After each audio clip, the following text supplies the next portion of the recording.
J'habite Amposta, une petite ville de Catalogne, bordée par l'Èbre et par la mer.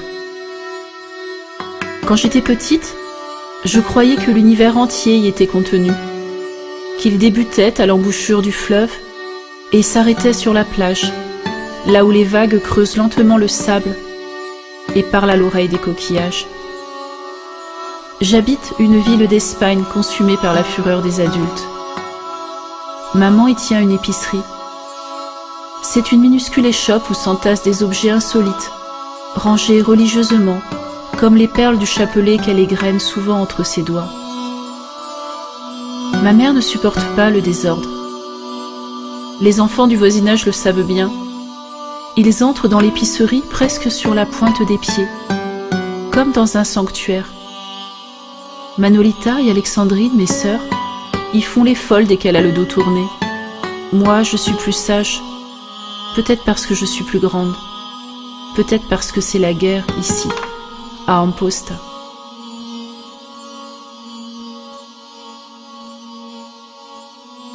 Ma mère est brune et forte. Elle m'a eu à 16 ans et elle s'appelle comme moi, Francisca. Ma mère a la noirceur des sorcières catalanes et l'âme d'un ange. Elle chante en secret les lointains sabbats nocturnes, connaît les formules magiques qui guérissent les enfants du mal blanc et va à confesse. Ma mère est amour. Elle a le cœur plus vaste que l'océan. En apparence, elle ne fait pas de vagues, même quand la vie devient houle. Ses tempêtes sont sous-marines. Sous ses airs d'agneau, elle peut être louve. Louve quand elle cesse d'être mère.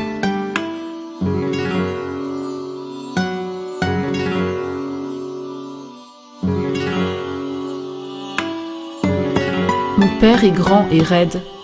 Il a le corps anguleux et des yeux tendres. Il ne ressemble à personne d'autre dans notre famille. On le prend pour un étranger.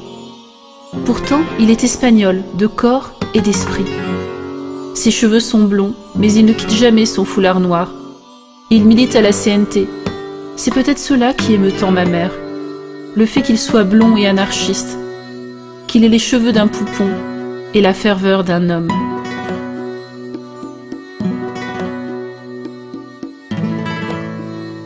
Je ne me souviens pas du jour où la guerre a commencé. Sous la torpeur de l'été, elle grondait déjà. Je ne me souviens pas de la vie d'avant. La guerre, ça mange les souvenirs et les rêves. On croit que ça ne durera pas et puis ça devient banal et insensé, quotidien et invraisemblable. C'est tout un pays qui se bat entre soi, entre voisins, entre frères, entre cousins. Comme si d'un coup, une immense clôture avait divisé l'Espagne. Elle serpente entre les maisons, au sein des foyers. Elle creuse les haines dans les familles. Mon père est prêt à tout pour faire vaincre sa cause. Il parle de la collectivisation des terres, d'une grande révolution. Il veut changer le monde, qu'on partage tout, que les paysans ne s'épuisent plus pour rien dans les champs et qu'on gère nous-mêmes nos fermes et nos usines. Et je vois ses yeux s'embuer. Alors, on mange tous notre fraisé sans rien dire. Des morceaux de pain sec, de l'eau, du sucre et un verre de vin rouge qui donne envie de faire la sieste.